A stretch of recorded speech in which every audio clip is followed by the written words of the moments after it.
Alrighty, welcome back to Superkickin with Steven and Greg here on July 1st, 2023. Where in the world is summer going? It's going out the window, but we're here. We're live. It's Money in the Bank Day. Tyrese Halliburton got his money in the bank last night, or we'll get it soon enough. One of the first big contracts of the offseason for the Pacers and for the NBA. From what I'm seeing. So that's good news here. Just hope we keep it moving. We got Greg over there. Lost Chris Paul. I think we talked about that last. Did we talk about? Did it happen last week? Yeah, it happened last week. I didn't think we really got a chance to talk about it though. So, Oh, it kind of just um, yeah. So he's headed to the Warriors, right, draft night, he got traded to the Warriors, and Bradley Beal is coming to the to the Suns. Suns. Has he only? And he's only played on the Wizards, right? I don't think Right. Bradley Beal. Okay, so that'll be a nice change of pace. He's younger, obviously. Yeah, so we'll see if that's the guy. Like I think we were talking about in the group chat for BW Sports One. By the way, go follow them on Facebook, BW Sports One. We got all your latest and greatest in sports. Uh, this is your window, Greg. It's open. You better get that one right. Exactly. That's why they went out to go get him. Chris Paul changed the game for us as far as being like the first superstar to willingly up and go to Phoenix Yeah. and give some attention to Phoenix. Devin Booker's like the lone superstar. And he came over and it really shined a new light on the Suns. And Mm-hmm. they had that improbable championship finals run and fell just short. They went up on Milwaukee 2-0 in the finals before they let it get away. And he really turned heads as far as superstars wanting to come there. And so that led to Kevin Durant coming, and that's been the byproduct of Bradley Beal coming because teams are looking like the Suns got something. They have some young go hards, and this was really trading a 38-year-old Chris Paul who breaks down in the playoffs for 28-year-old Bradley Beal who's in the prime of his career, and just forms a new super team, to use the NBA term, but um, definitely opens the window a little bit wider because you'll have that durability, and he should be ready to play in the playoffs. And in his press conference, all he could talk about was being on a contender and having every game matter every night. And that's something he has not had in Washington pretty much any time he's been there. So he's hyped about it. I'm hyped about it. Suns Nation, Planet Orange is hyped about it. And so now they just need to add some, minimum veteran minimum players to fill out the roster because all their money is tied up in four guys right now. Not a lot of So cap space left. exactly. So first world problems, but you got a team that's really four strong and very top heavy, and they need some veterans to come in and fill out the lineup. But it's that effect. Teams or players who are getting those minimum contracts going to be looking at Phoenix. That guy. That team is ready to win a championship. Let me go and gravy train this ring real quick. So I think we're going to have an advantage where that comes in. And you won't be having Kyrie reunite there. He re-signed with Dallas for 3 years. Over under on on that thing lasting there. I'm going to say under, just because it's Kyrie. We just never know with him, right? So Right. my Pacers made some moves. Bruce Brown Jr. from the Denver Nuggets, the world title Denver Nuggets, got him on a Yep. 2-year deal, 45 million total. So some people are saying overpaid, but sometimes you got to overpay for guys, especially with the Pacers. We're a Exactly. small market team. I mean, if we want some of these high quality players, you're probably going to pay a little bit more. He's defensive minded, I saw, so that's good. Another guard, but in today's NBA, I don't think it's positionless, as they've said many times. You don't necessarily need everybody who can play a certain position. So, and then, like I said, getting Halliburton for long term is huge. just because it's been a while since we've felt some consistency with my Pacers. So I think he's already making a little bit more than Reggie Miller made in his whole career, Greg. So that tells Wow. that tells you what contracts are nowadays. Yeah, Reggie Miller had an 18-year career and didn't make what Halliburton will make in 5 years. So, but Reggie's That's doing okay, insane. I'm sure. So, a lot of layoffs at ESPN. If we get our little 4th of July show going on this week, I think we'll have to talk that up because, man, there were some names out there, Greg, that I was like, wow, they've been with ESPN forever. So Right. we got a lot of wrestling to talk up. So let's kick that off. We're just going to get you right into all the shows. Just a little breakdown. We're going to do AEW first, get all their shows. Forbidden Door, we'll get plenty to talk about that. Man, Ospreay and Danielson. 6 stars from Meltzer, Greg. So that will tell us No kidding. there. We'll talk up Dynamite, Rampage. We'll look ahead to Collision tonight. Then we'll kind of reverse course and go to WWE. I am rocking my Cody Rhodes wear. I got the shorts on. I got my shirt on. I got the hat in route or, in the closet, getting ready to pull that out. What better way to be patriotic than show the American Nightmare? We'll talk Money in the Bank.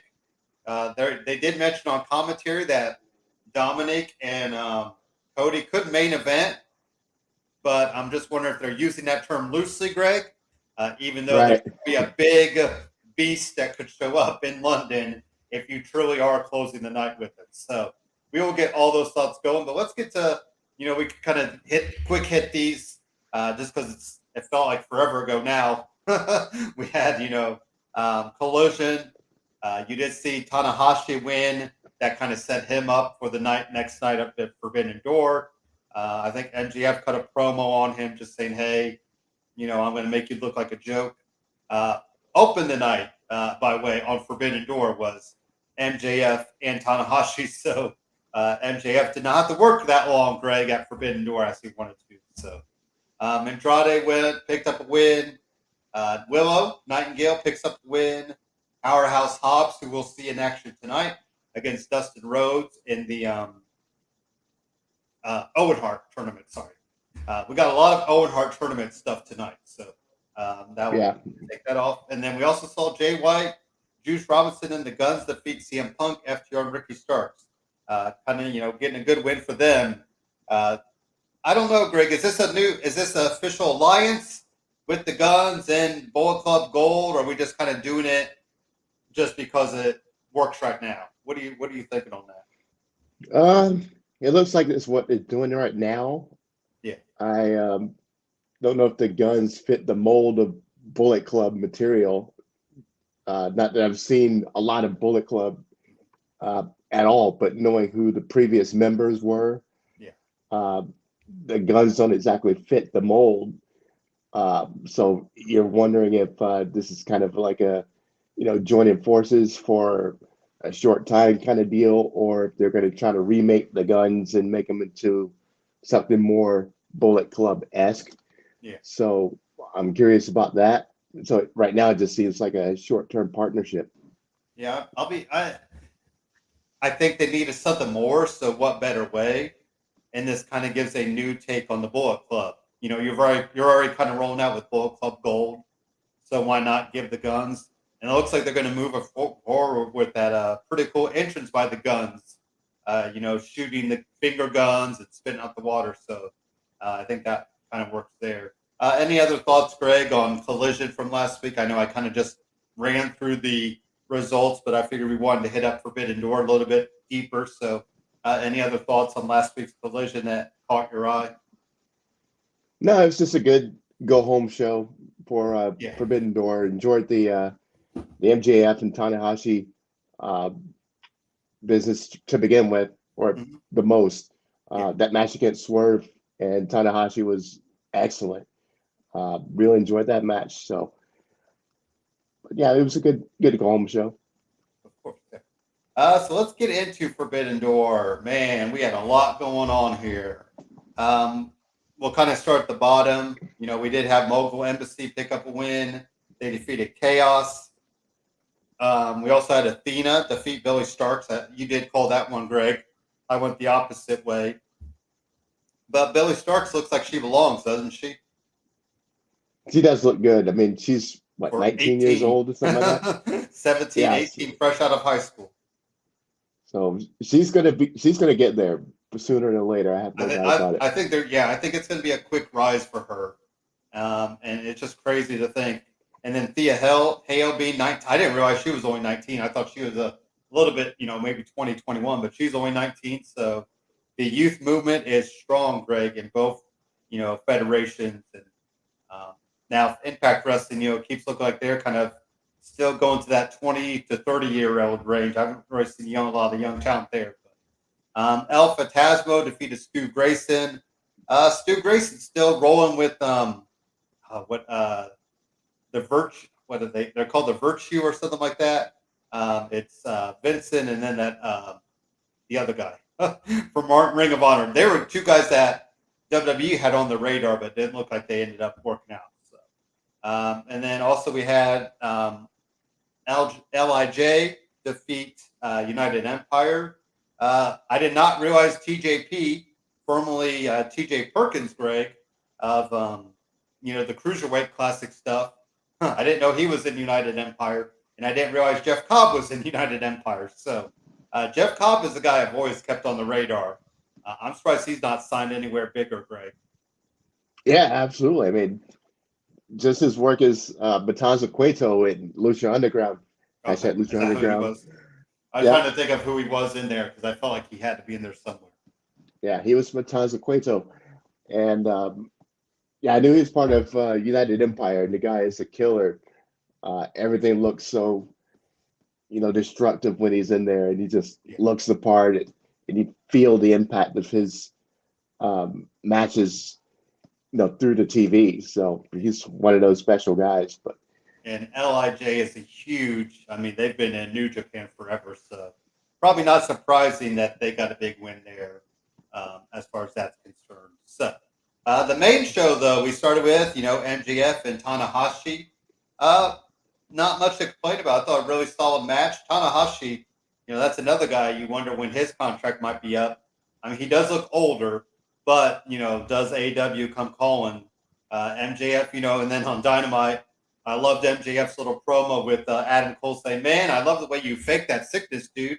That was such a good call. Why didn't I think of that?" So MJF is, man, he just plays up the role so well, Greg. And like we keep saying, next year when his contract's up, it's going to be so interesting to see, does he stick around or does he, go to the other side and see how things are over there. But give me a thought or two on the main match, on the opening match there.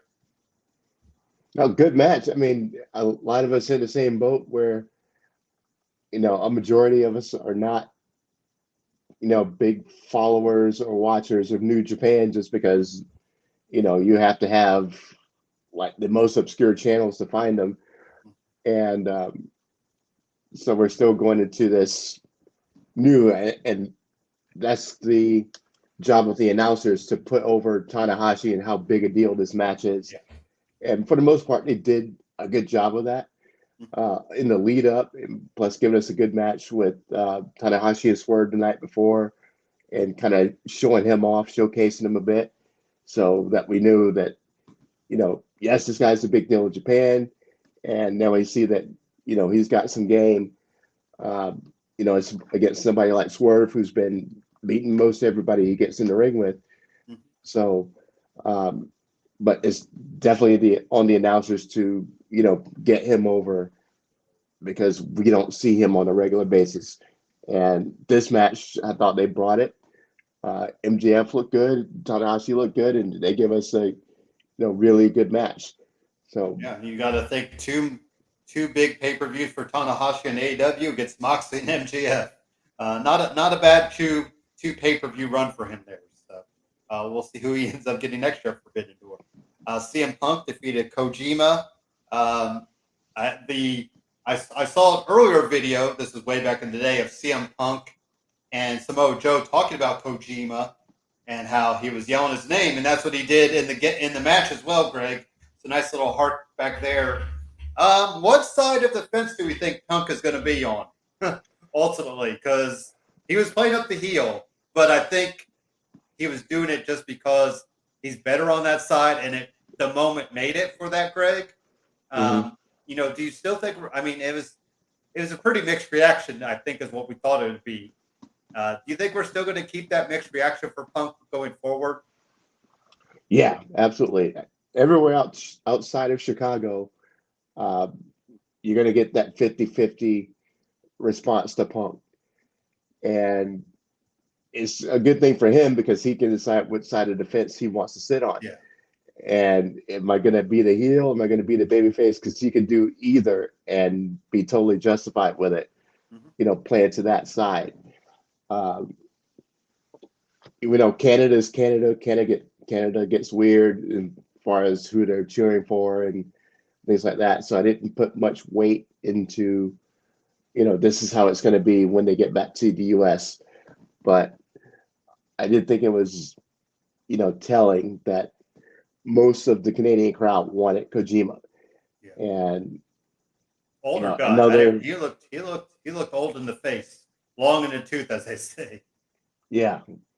And they had some. It was a good match, and there was a couple moments where like Kojima was going to get the win. Yeah. So They did a good job of really drawing that line of it felt like he might got the upset, yeah, and I think they would have actually exploded for that, just because it would have been a pretty good surprise. Just to but then again, a lot of these guys were only on for tonight, so yeah, I just it's gonna be interesting to see how I kind of thought they'd cheer him, because like we said, it's crazy in Canada sometimes, but it seems a little more booze than probably anticipated. But like you said, yeah, I think Punk. I mean, it feels like Punk is just gonna have to play it as it goes. You know, enjoy the time, do what he can, and put guys over and do what he can. So, the next match was the four-way. This is probably the first kind of real solid, everybody got their moments match. yep, And I felt like, Orange Cassidy keeps rolling along, Greg. This is every time we count him out, I need to find a betting site for him and just keep putting money on him because might as well roll while the chips are hot. But he might be the early, I don't want to say MVP of AEW, Greg, but there's got to be some sort of award for him for all the work he's putting in and making this international title on another level, right? absolutely. I mean, we're what we should have put money on him a long time ago. He's Well, yeah, 25 that's true. title He's been defenses in. 22 straight matches. He's 22 straight defenses. Yeah, I think he tied Jade, is what they said in like right. consecutive. And he just She's keeps off getting on it her done. much due vacation. He deserves a vacation with the work He's he's gonna, putting yeah. in. Well, the best is when people work on the injury.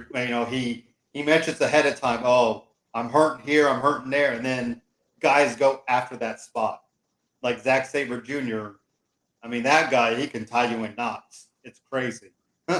So But yeah, a great match. I thought that all these guys, like you said, they all brought it.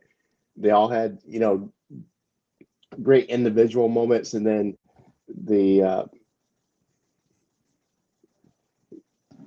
the individual matchups between all these. You have three champions in Daniel Garcia. So seeing these guys pair up with each other and having that moment with the crowd because they haven't seen these two in the same ring at the same time was a cool effect.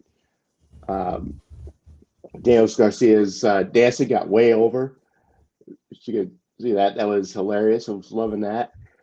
Um, but yeah, this was a fantastic match. One of my favorites of the night um, with the physicality and the story they told. the crowd really started coming live for this. I thought, really giving everybody their due. So. And four-way matches are usually those, two guys are in the ring, two guys are outside the ring, kind of taking their time. But I thought there was a lot of good multi, more, 3 and 4 way, especially like you said, Garcia getting slapped, getting slapped around and just coming right back with his dancing. Yeah, And no selling with the dancing. That was yes. great. So I got to give my props on this one, Greg. Sonata won. Jungle Boy looks downhearted, and he pulled the trigger, Greg. And then you even just sold it really well with Taz having to leave on commentary. Kind of check on hooks. So I guess the big story now, Greg, is does Jungle Boy align with Christian and Luchasaurus? You make that come full circle. Interesting. I don't know if on his own right now, like the promo wasn't bad, but you could tell he's going to need some work. Right. He does not come across as a natural heel. Braun Breaker did it easy. And when it was time to switch gears and cut a heel promo, he was fantastic at it.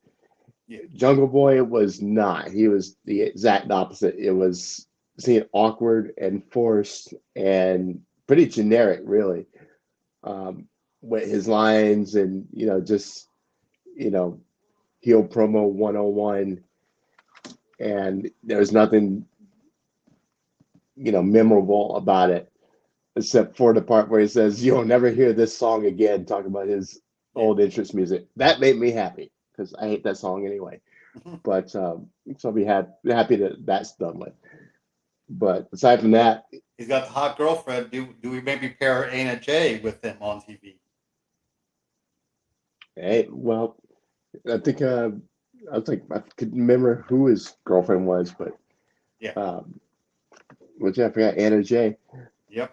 So maybe that's something, He's take not doing a lot in jazz right now, Greg. So, maybe you could play that off. So, Sonata obviously keeps his title. I thought Jungle Boy he keeps showing he belongs. Now, like we said, just get that mic work. Yep. That's why I almost am tempted to put him with Christian and Luchasaurus just because all that heel heat is there. You could have Christian act as a good mouthpiece, and then and he's got to lose Jungle Boy, right?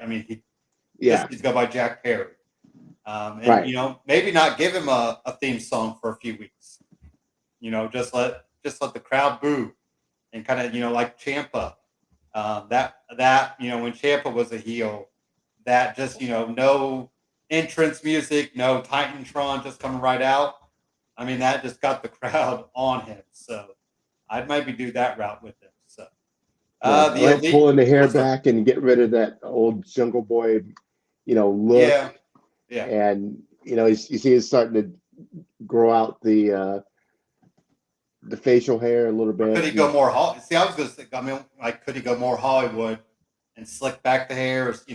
Right. Then you almost don't want to grow out you almost want to be clean shaven. So I don't know. I guess we'll see. But his hair's pretty curly, Greg. So I don't know if there's much you can do with it. Other than but I don't know if he's ready to do that yet. So like we said, Bailey did it.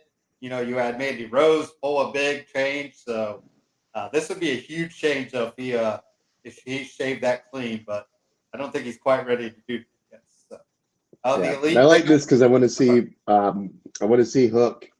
Yeah. In a big spot like this against one of the Jungle Boy pillars. get the title eventually off him? Yeah.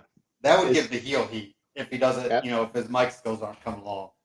Absolutely. And then could he do the old Alundra Blaze? Maybe they let him do the trash can thing and let just let it die out. Give it back to Taz, put it up on the mantle, and move on. So yeah, we want to see Hook, in a big spot like this and pick up the stick and defend himself and say more than 2 words on the mic. So this is going to be a great program for both of them if they do it right. Because you don't want to fall into the territory of where we almost want to see Taz come back. Like that's that's the only qualm I have about it. With evolving Taz, but I think the let hook really played up. So. The Elite pick up a huge win over Blackpool Combat Club. Eddie Kingston saves Moxley, Greg, and then we got the drama on Wednesday night. Where's this whole ending for Moxley and Kingston? I mean, it almost feels like we need a loser leaves town match, don't we? But you had Kingston just come back, so I don't know what you can do with this. We can bring up they're going to do Blood and Guts in 2 weeks, July 17th, I believe it is. So we'll kind of see who the final. Well, Brian might not be a part of that, Greg. So you might need to get a new, not a new member, but get somebody to fill in there because he's out with the broken forearm, which we'll bring up. But the Elite, are missing some people too because you might not have Kingston, want to pair up with them for Blood and Guts. But what's the end game ultimately for Moxley and Kingston? Yeah, I'm curious about that myself. That's the biggest storyline out of this, right? I mean, right. And watching that's on Sunday or not Sunday, on Wednesday with the backstage fight and Renee's in the middle. I thought she was going to get taken out for a second. Exactly. I thought he was going to push her and that was going to set things off. That's what it looked like it was going to get to. And it may still get to that or something like that. But you're right. Yeah. Could this end up with Kingston joining the BCC? I thought maybe that's the thing. But, being that Claudio is in the BCC, that would never happen. It's definitely not going to be with him joining the Elite. So there's got to be something with Mox and Kingston and Moxley back together.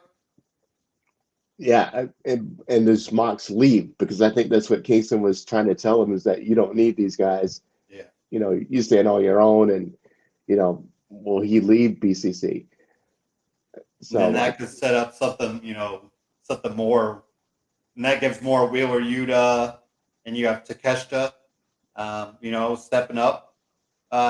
He looks, he's looking good with the black jacket, Greg, and Don Cow's coming out with him, so we'll see kind of where that goes for him. But I guess I can see your thinking that ultimately it probably just has to leave with Moxley and Kingston, doing their own, like coming together, but then also leaving their separate ways type deal. So if that makes any sense at all, but it's an interesting take and. And like we said, bringing up Renee Paquette, sorry.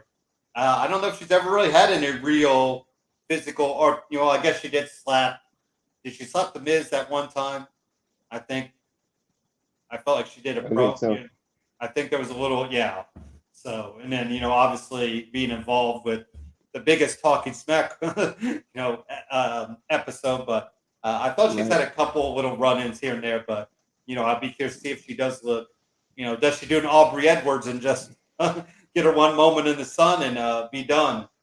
You could buy the new Aubrey Edwards one and done shirt, Greg, on AW Shop if you want an Aubrey Edwards t-shirt. So, but I think this is the first time they've acknowledged their relationship on. Yeah, that too. Yeah, by having them in the same segment. She's never in the same scene with him. Mm-hmm. You're right. So that was weird. Tony Storm picked up a win. Yeah, not much. I mean, Willow's over though. I think as soon as she kind of gets done with this women's strong title thing, I think she'll get a higher ceiling, in AEW. But should we just jump to Ospreay and Omega, Greg? Oh man, yeah, that was. I think it was 35 minutes or so, or 30 minutes. 6 stars, according to Dave Meltzer, who is a big stars giver. So we've never had a 6-star match. Now, I believe Ospreay has, the most 5 or 6-star matches of any rating system that there's out there. So, man, run it back at All in London, right? Oh man, absolutely. And yeah, they definitely they went over to 30 minutes. They announced that during the match, but Yeah. wow, that match. Easily the best match of the night. And, again, they did a great job of building it up in the shows prior to it, and then in the video package before the match started. I I thought that knew video about package these. is good because if you hadn't seen anything, it got you all caught up. Yeah. And so, these guys were huge rivals in Japan, and now we get to see why. And this match was a killer. And loved the ebbs and flows, and each time where there was those moments where it looked like the other guy was going to get those pins, and it didn't work. And just this match had everything. And it didn't end because of Don Callis, which made me happy because that match deserves to stand on its own without that element in there. Yeah, it kind of made the security guards there kind of meaningless, right? Because I don't think they got. Well, I guess Omega took him out. Is that? I can't remember.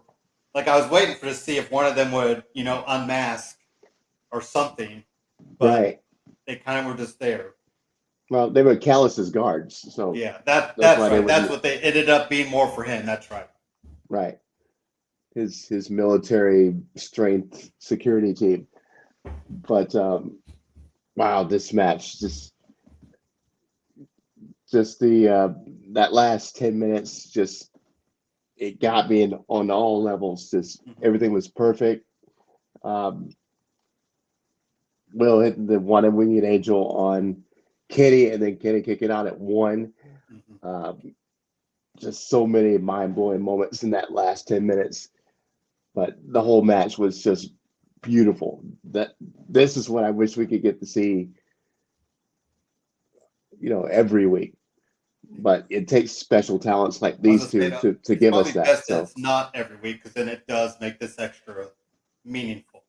true. Not just Like anybody can give us a match like this. Yeah, like Clash at the Castle, the Gunther Sheamus match. Like we don't Yeah. need to recreate that because then we always have that. But and they already got the Tiger Driver 91 shirt out, Greg. So that move, man, if you miss that move, you're hurting. So even though I think they were both hurting after they were Oh both God, yeah. they both had to be sore the next morning. So lots of leniency with the rules, of course, just so they could get outside the ring a lot, Greg, and do what they needed to do. And I guess like you said, yes, Don Callis not being involved was probably the best move.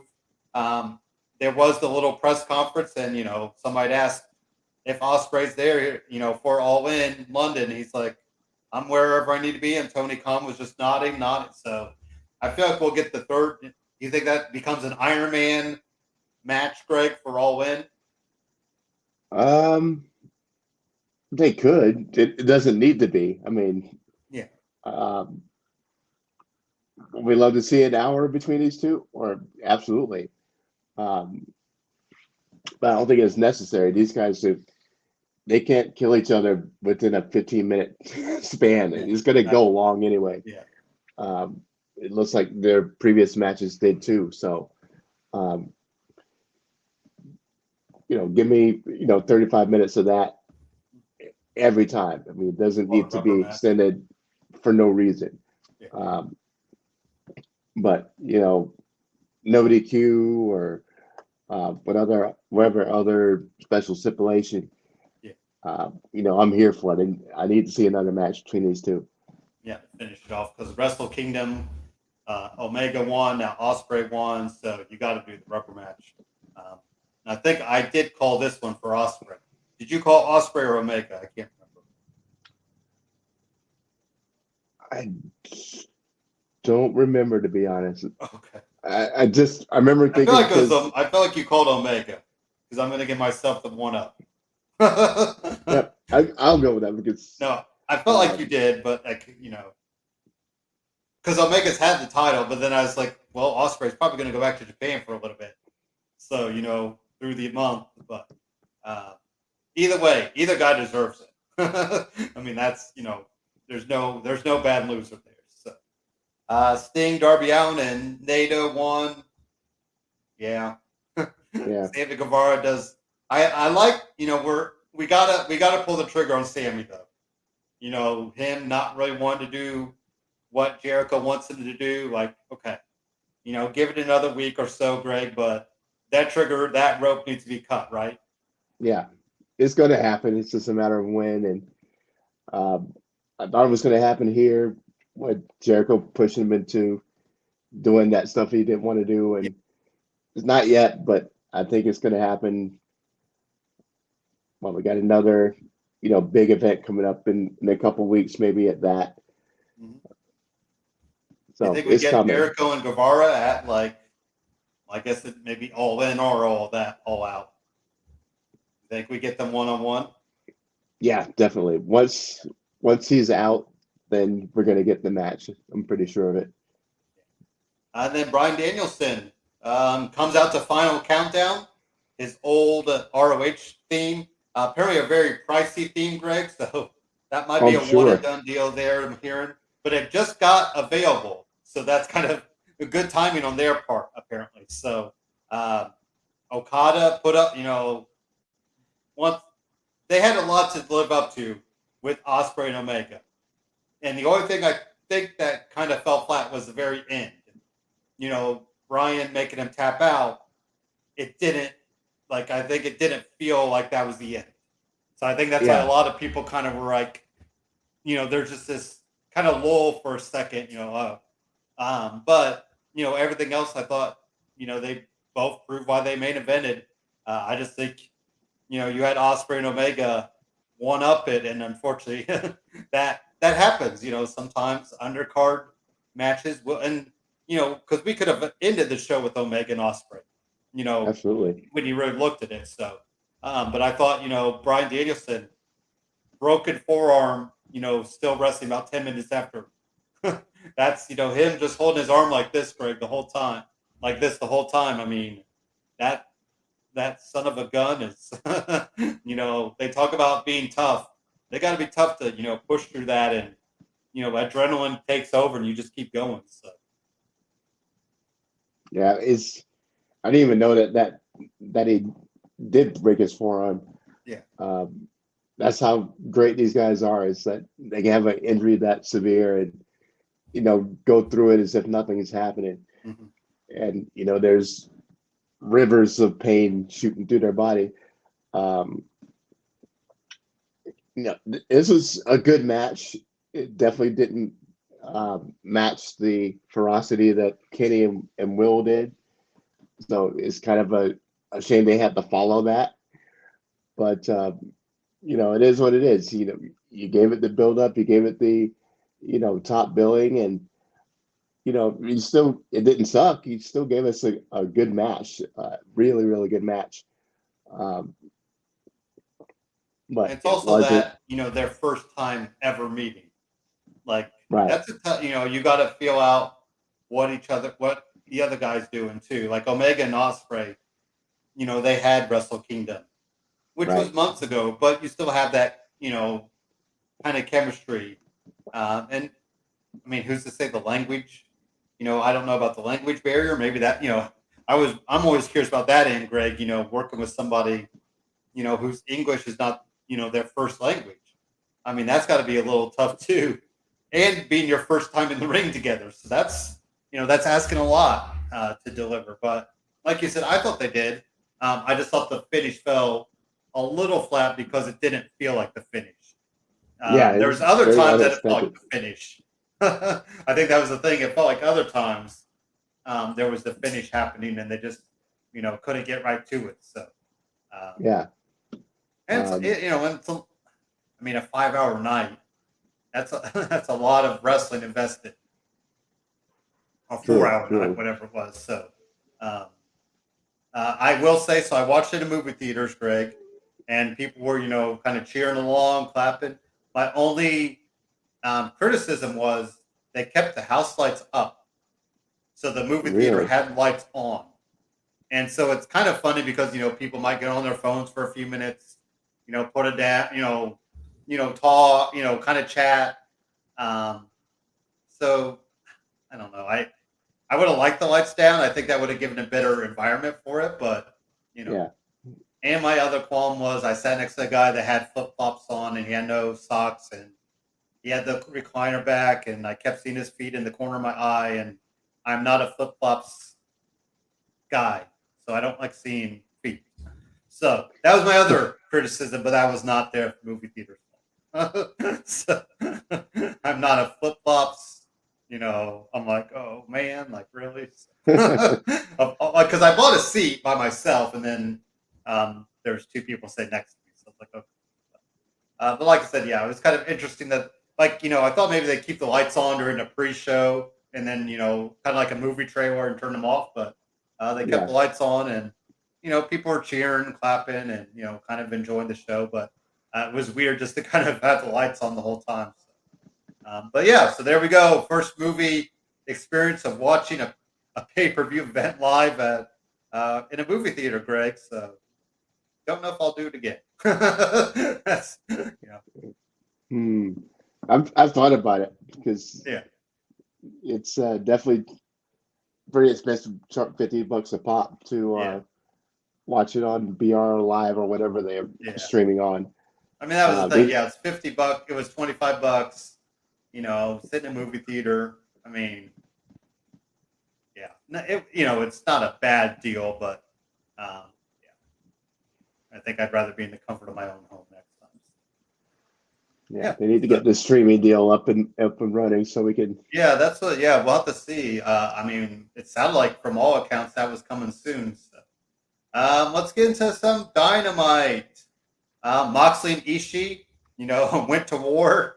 At one point, just collided into each other and fell down. Greg, just incredible. Did not like that spot, but whatever.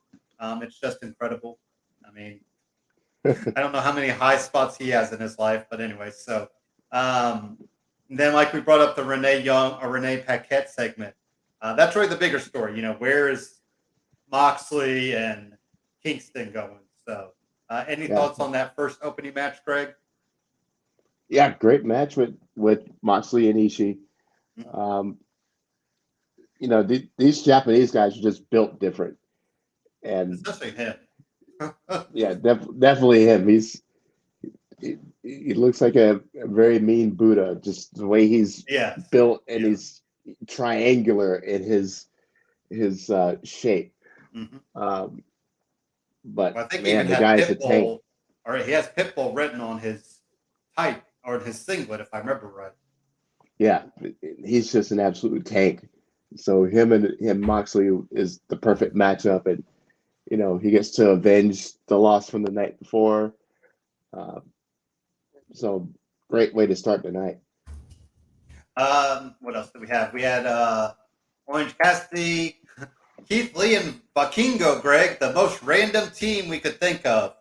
If that was like a dartboard, and nothing beats the Orange Cassidy promo to lead up to that, Greg. You need a partner. Hey, you want to do it? Okay. And then Bakingo just gives a thumbs up. Jericho appreciates the sight. He's dead in the water, Greg. So what in the world do we do with Garcia, Menard, and Parker? I don't know. Maybe let Garcia lead the group, and just they've become a three-piece now. Yeah. And give them a new name, and I think the way they started anyway is that it was Menard and Parker, and Garcia, bringing in Garcia into the loop, and they just kind of all got absolved into the JS. So I think that's how they started to begin with. Yeah, and let them go back to that. Maybe give them a new name. The Elite picked up a big win over the Dark Order. Greg, part of me, I probably would have given the Dark Order the big upset here.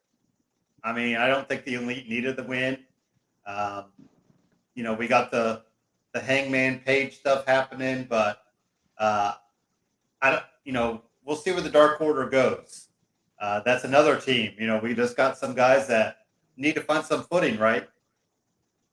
I've been waiting for the Dark Order to go for a long time. I mean, they're not so Dark Order. I mean, like I said, once Brody Lee passed, it kind of lost. Right. There's nothing dark about the Dark Order, and that's my biggest beef with them is if you were still a heel faction and doing things that qualify to be dark, then I'd be behind it. But you're just a bunch of, sit around and flexing and goofing off. I mean, there's nothing sinister about you anymore. So you may as well just change your name and, your colors, your gimmick, everything. Until you do, I'm off the reservation with those guys. But I like the angle as far as Heyman being, torn between groups and them just standing up for themselves and going, okay, you're out of the circle because, you turned your back on us for these guys. So at least like that part, they stood up for themselves and, brought the fight. Yeah, and that could be something moving forward, but we'll see. So we kind of hit the Jackal Boy, Jack Perry promo. Is there any other thoughts you had on that, Greg? Well, I don't think it's to be the cowardly heel, but running away from Hook and the dive into the SUV was pretty slick. But Yeah. that was pretty good. Yeah, that was the thing. It's like I don't know why we always have to jump to that cowardly type heel right away, But well, if that's the case, then he better win some nefarious way, for the title. Ruby Soho defeated Alexis Nicole. Britt Baker got sick. Thanks, Adam Cole. So Adam Cole was feeling down under the weather one night, Greg, and then Britt Baker gets it. So we'll get Britt and Ruby next week. Does Ruby pull the upset over Britt and move on in the women's tournament? I'm going to say yes. Yeah, I think it's fine. Saraya and Tony. Tony will get involved somehow and cost Britt the win, and if it ain't cheating, you ain't trying, right? So, and we can't have Britt win every year, so she's going to take the L at some point. So I think why not at the beginning? I feel like we keep needing to put Ruby on that next level, and we really haven't yet. So right. Just give her, if she picks up the win in this tournament, maybe that could be it. So, and Sting and Darby Allin defeated Jericho and Guevara. Painmaker was there. Thoughts on the main event, Greg? Ugh, it's horrible. Hated it and just didn't click. No, it didn't. That Sting bump was brutal. Trying to dive off the ladder and I mean, they had it set up perfectly. Sammy laying in between the two tables, and this is why Sting, you don't need to be in these matches anymore. Yep. I'm going to do it, and he lands about 2 feet short of the target, and probably cracked his own ribs on the tables. And we can't do Sting and Jericho one-on-one because anybody got time for that? We would need a fast motion button for it. I was calling myself out during this match for being hypocritical, because I always bag on Sting for being the old man and kind of showed his age though. Yeah, definitely. And in the same breath, you got Jericho, who's been along and he's shown the same amount of time. And I'm still all about having Jericho in matches. Love Jericho. I think Jericho's starting to show his wear and tear too. He is.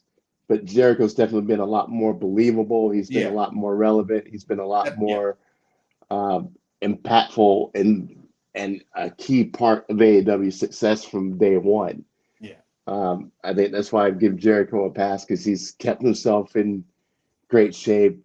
He's done beautiful promos. He's done excellent work in the ring, and Sting is not. So still playing in a band and like being, having to do that gig too. So I'll give you that.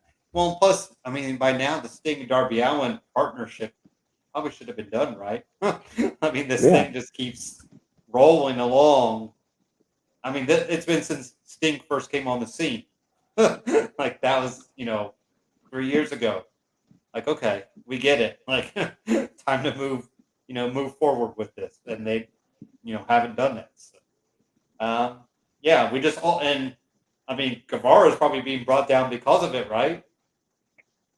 Exactly. And Jericho's done his part in raising Sammy's profile, and you notice during Forbidden Door they even harken back to the first match on Dynamite was Sammy Guevara is one half of the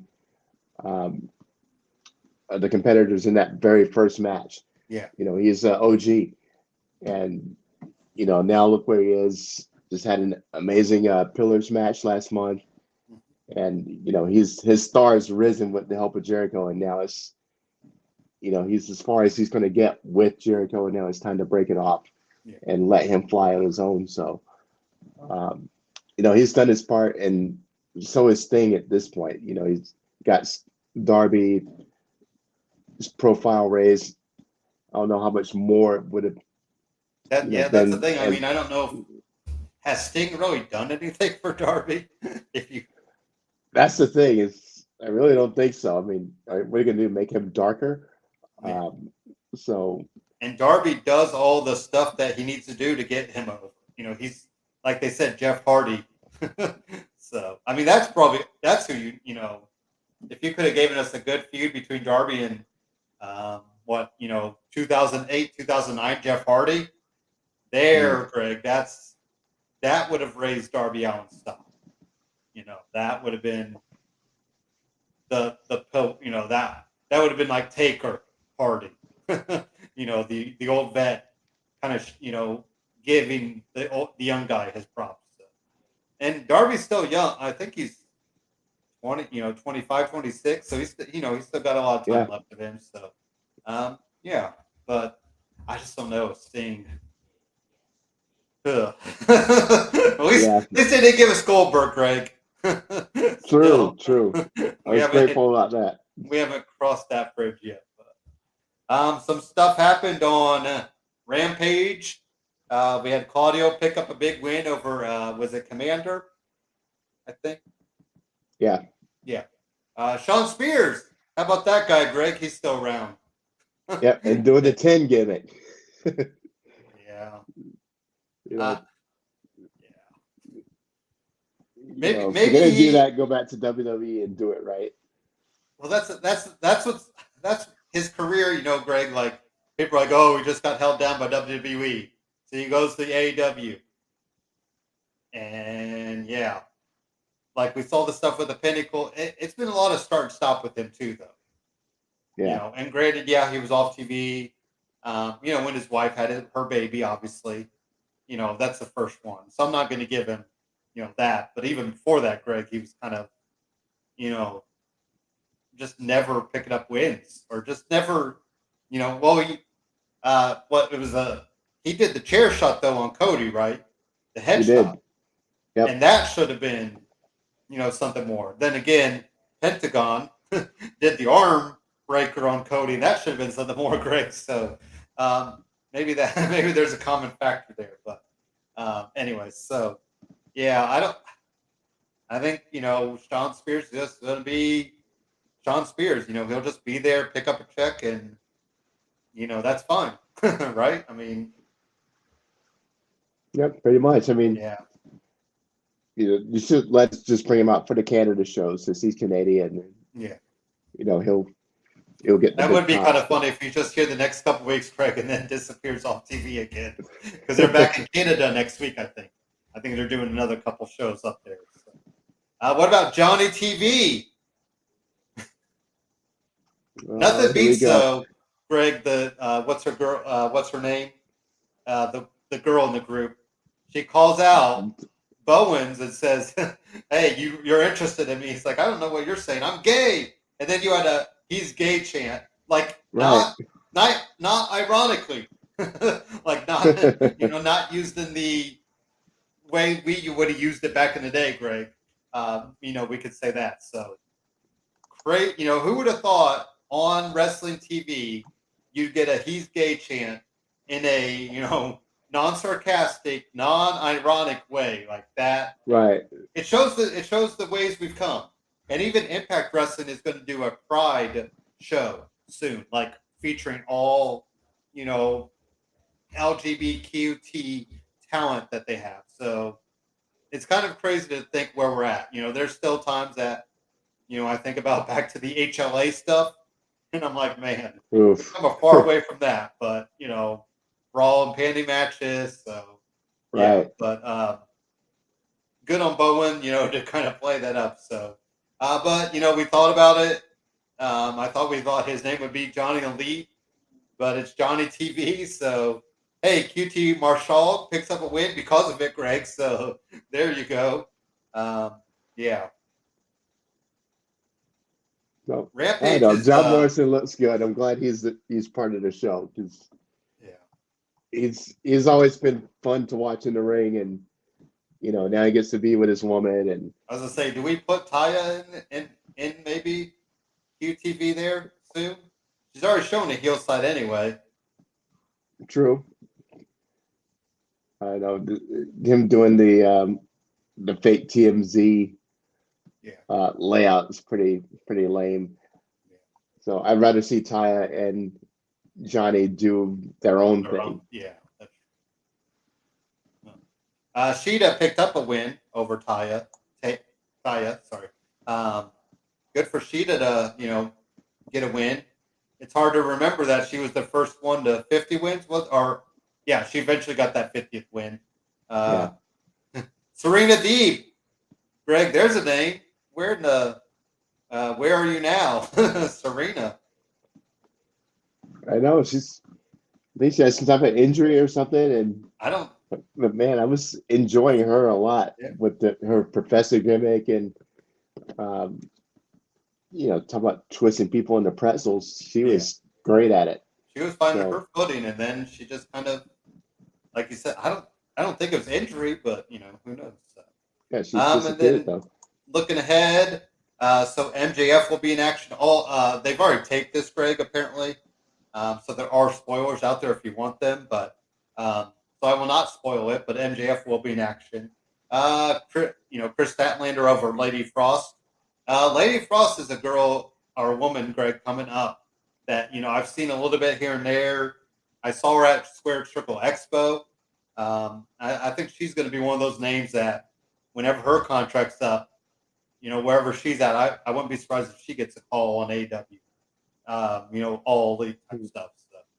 So, who do you got in Samoa Joe and Roderick Strong? I got to go with Joe. Joe and Punk. That's where we need to go. Yep.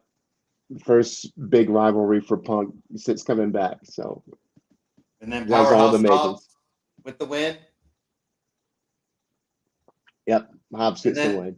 Now Ricky and Juice. This is one of those that either guy needs to win, right? I'm gonna pull for Ricky just because I keep wanting him to hit that next level. I feel like Juice Robinson's got something going, Greg, but I don't know if Ricky Starks on his own yet. You know, has found that second gear, as they say. True, and I think he's already beat Juice not long ago. So I think this is going to go the other way, and Juice is going to get the win this time. With the quarters, maybe he pulls out the quarters. Right, there you go. So quarters, dies, whatever he's using, and the mad. What they used to call it a mad ball. Those old her name. LAX guys used to use. Yep. Speaking, there's talk about two guys, Greg. Too bad they didn't ever get their full due in AEW, right? I know. I was thinking about that. It's like I wish Pride and Powerful had got their shot, their moment. Yeah, I guess they did have moments here and there, but it never felt like it was fully invested. So. All right, well, we have done a ton of talking, but let's get into some commercial breaks, and then we'll get right into Raw, SmackDown, and NXT Gold Rush Part 2, Greg, happening, and then Money in the Bank. There's a lot of ways we could go with the Money in the Bank match, especially on the men's side. I think there's definite choices there. So Stick around, and we'll be right back for all that fun stuff.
What is up, everybody? It's your boy Dan over at BWSPORTS1.com and Black and White Sports.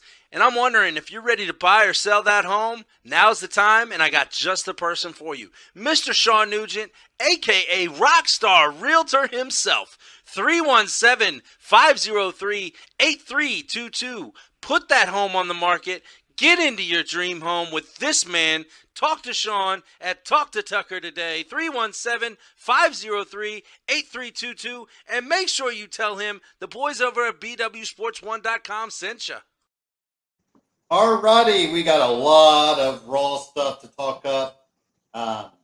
We had prior to the showdown against Dominic at Money in the Bank, Cody Rhodes reciting Dr. Seuss and calling Dominic a little boy, which is what they've done a lot of times. So one of these days, we do eventually have to move on, I think, for Dominic, from that, he's just a kid aspect.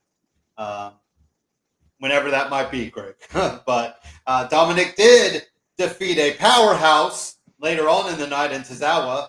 So there you go. He got his big win on the night. But what do you think about the opening promo and Dominic, this whole little boy, when are we eventually going to move on from that, Greg? Yeah, it's not soon enough, but and it kind of ruins the match itself if he keeps painting him as a little boy and not versioning pro wrestler. Yeah. That makes the match look kind of less than. Yeah. And you find little compliments you can give him, even as something like, he's smart, he's sneaky, he's, crafty, kind of backhanded compliments.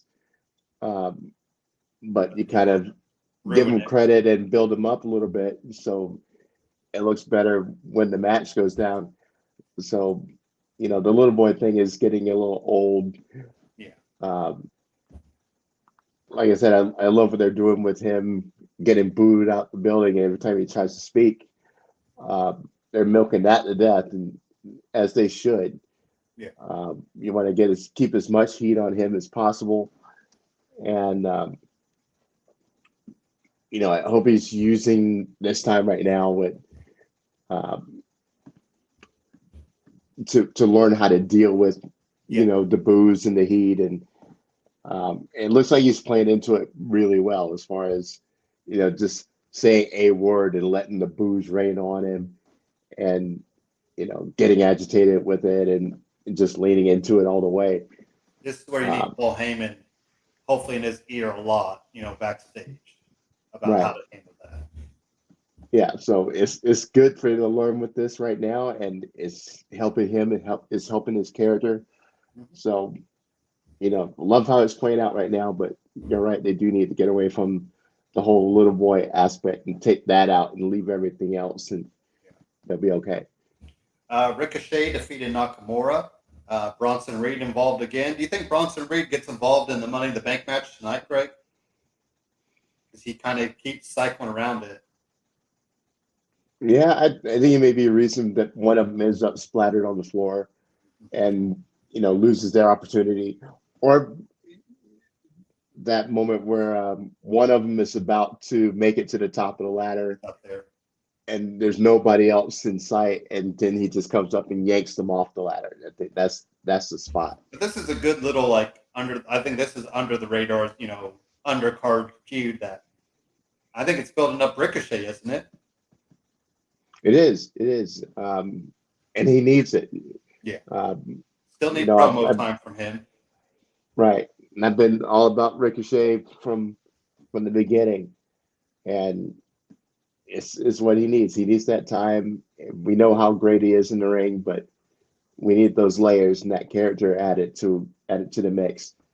And so this is it. This could be a great three-way rivalry with him, Nakamura, and Bronson. This is a great mix of guys, and this has been one of those examples. You don't have to have a title or the heel and babyface aspect. You have three baby faces pretty much, depending on how you look at Bronson Reed, and they're all doing a killer job. It would be, and I think this is kind of a de facto intercontinental, feud. It could lead to the intercontinental title after Riddle is done with Gunther, if that's your optic going. Ronda Rousey defeated Raquel.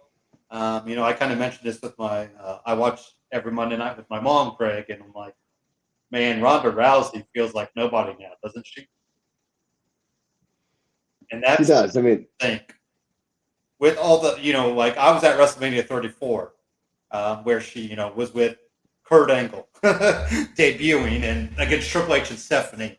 And now she's, and she was gone for some time, but yeah. I mean, if this thing with Shayna doesn't work out, I don't know what they're going to do with her. Well, the decision may be taken out of their hands, because I've seen over the last week rumors of her return to the UFC. So there may be a UFC comeback in the works. I saw that, and the ears perked up, and maybe this is why she's kept the Laura profile on TV, because maybe she's back into training for the Octagon again. But with the partnership, they can kind of keep her in both camps, right? Now that UFC, I mean, it's Endeavor, so they can, work that to their advantage. She'll be on the Stars on Mars show on Monday night, Greg, if you watch that on Fox. I've never heard of it. But this is it's by William Shatner, good old Captain Kirk, and they put celebrities on Mars and give them tasks to do. And Ronda Rousey will be on an episode of that.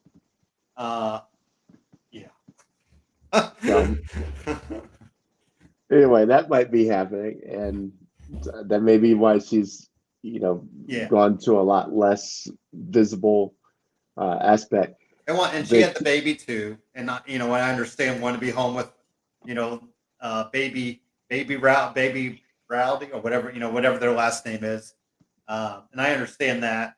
And running, I think is she a farm girl too? I think they've got a farm. Yeah, they do. Rousey Acres. Yep. So I don't know what's with WWE stars and buying farms though, Greg, because Sarah Logan and her husband have one. Ruby Soho, I think, has a farm. Liv Morgan has a farm. I don't know if this is their second. This is going to be their second. You're going to see a bunch of farmers down the road. Second career. I know. So. I think Brock does take before Brock. Stone Cold does. Stone Cold has He's a got a whole compound, I ranch think. out there. Yeah, well, not quite the Hardy compound, but so yeah, that is one place, Greg. I think if I could visit, the Hardy compound would be, man. I would love I've seen, the his YouTube series there. I mean, he's got a game room with like legit arcade games, not not the arcade one up. I mean, these are like legit, legit like Papa Shot, skee ball, arcade racing machines. So, and then they have that whole. I think he's got the garage with the ring in it, Greg. I mean, man, those Hardys must have really saved their money or done something right. So, and I think they both live within miles of each other. So that's kind of cool to see that. So, Seth Rollins and Finn got involved together. What about Carmelo Hayes showing up on TV a couple times and getting to fight Finn? That was, I know he lost, Greg, but he put up a fight and got to show off all of his talent. And, Absolutely. he can go away, do his NXT stuff, and come back, when he's ready for the main roster. And now we'll kind of have a little idea of him, to build him up even more. So I'm okay with the, NXT. And like I said, also this leads in, you want to do war games. Now you're starting to put NXT on the same level. So you can have an NXT team, involved in war games. So what do you think of Carmelo Hayes' Monday night, not debut, wrestling debut, but what do you think of Carmelo Hayes being involved there? Yeah, I liked it that he was there. Give him some rub from Seth Rollins, and if Seth goes out of his way to give you props and say thank you for having my back, then this is for the universe to know, okay, this guy, he's the guy we can get behind. As huge as Seth is right now, anybody he endorses is going to be way over from the start. Yeah. So love that. And then him getting into that main event with Finn Balor, it shows that, he's not there yet, but, he can hang, and he gave him a really good match. Yeah. And I love that he got to come out last. Finn entered the ring first, and then, he got the champion's entrance. Yeah. Where, champ comes out last, he gets the lights, he gets the big music and the big production, and it made him look like a big deal. So I love the way they did that with him coming out last, and then he delivered in the ring. Had a great match. Even though he lost, people are going to know next time he comes out, if he gets called up, or for another one-off like a War Games or something like that, that this is a guy that we like this guy already. So just give him a little shine on the main roster, before he's officially here. Yep. The Miz took out Ciampa. That's what they need to do there, because the Miz always gets knocked down, Greg.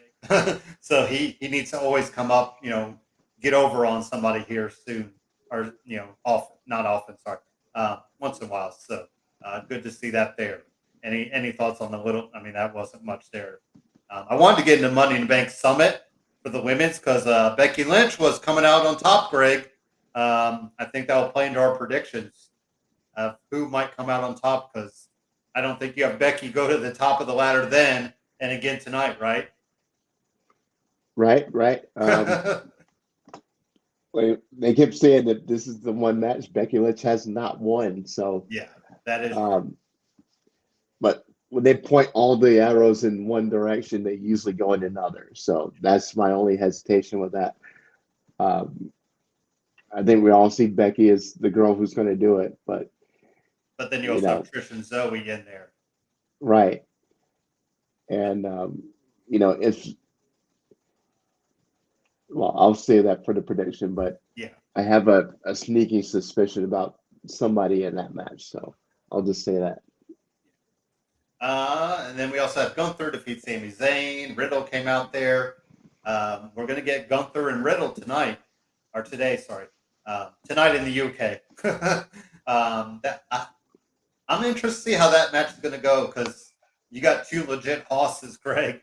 Well, Riddle's his own, not hoss size, Greg, but we know Riddle can go when he really needs to.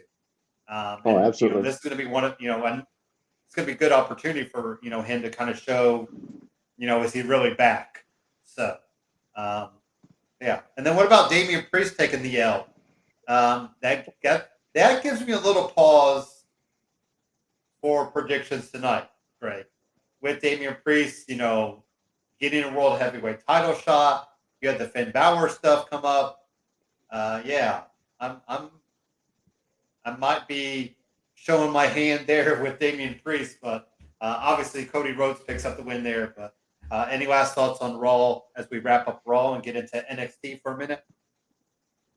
No, it was Cody. I mean, that was kind of to be expected. I didn't think he was going to get the win over Cody. I expected some shenanigans, and maybe they would find a way to you could cheat and backdoor his way to a win. But I don't think this takes any momentum off of him. It's kind of like the heavy for Judgment Day. Yeah. So, if anything, it puts him closer to Cody's level for being in the match with him. In that third hour. So yeah. I still think it's going to help him out. These main event spots. I mean, they're definitely high on him. So yeah. What about NXT? So we saw Tiffany Stratton and Thea Hale. We saw the return of Mr. Chase, Greg. I don't know where he's been, but he's back. And we finally separated Charlie Dempsey, sorry, and Gulak away from there. I'll get all my bearings here soon. It must be the Money in the Bank just getting heavy on me. But anyways, Thea Hale looked like she belonged, though. And Tiffany, I mean, pretty solid solid opening match, right? It was. Really good match. And Thea was cruising for a minute. And, it was starting to look like we're going to have a new champion until, all the outside people got a little too involved and cost her the match, but love what they're doing with her, and she's going to be another year or two, she's going to be one of the top women in the company. I really believe that. She's it's not the traditional route as far as character wise, but I'm digging it. And Tiffany made the rounds on social media, Greg. I don't know if you saw this, but Ryan Satin of Out of Character had mentioned Limp Bizkit, and Tiffany Stratton had mentioned she has no idea who they are and never heard of them.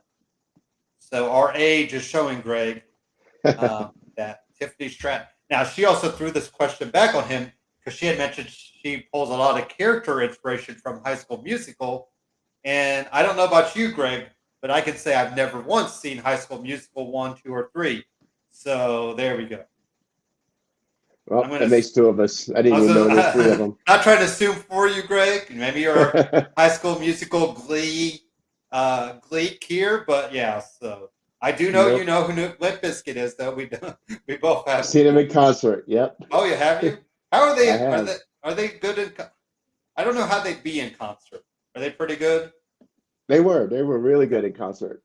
It was, I don't know, better than on record, but they sound just like they do on record. So, yeah, that's what I guess. That's what there's a lot of production value, obviously, in his voice and the songs, but yeah.